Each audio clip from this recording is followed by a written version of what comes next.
Well, police officers, of course, have some of the most dangerous jobs in the world. And while it's not common, sometimes an officer doesn't make it back home to their family at night.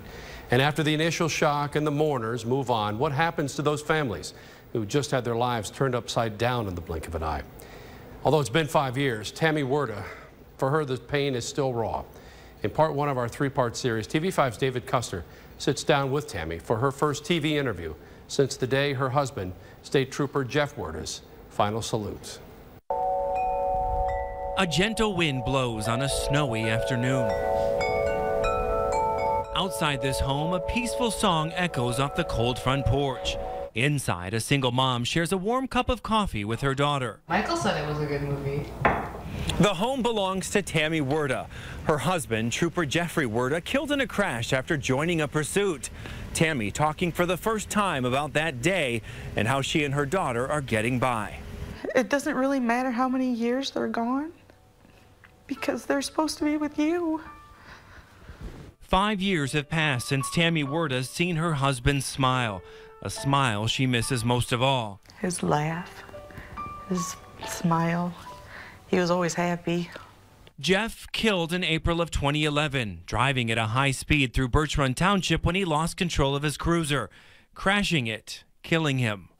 There was a chase, and he was going to back up a different department in the chase. It was always like Jeff to help out. After the accident, strangers approaching Tammy, telling her the kind things Jeff did for them. It's nice to hear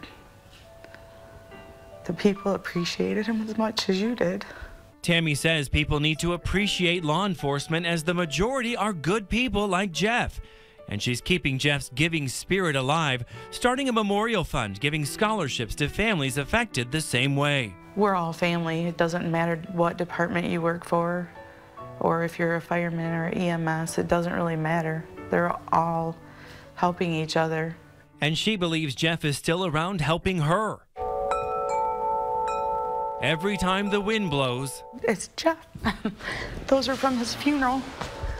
She knows Jeff's close by. And they seem to always go off when we're doing something for him or talking about him. And even my mom has a set that we got, and she said she was sitting on her porch and thinking about him, and she said there was no wind at all, and they just started chiming. David Custer, WNEM TV5.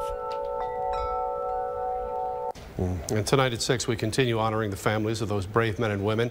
Part 2, we will speak with the mother of Trooper Paul Butterfield, shot and killed during a routine traffic stop back in 2013. You'll hear her heartbreaking story and what she wants you to know about her son.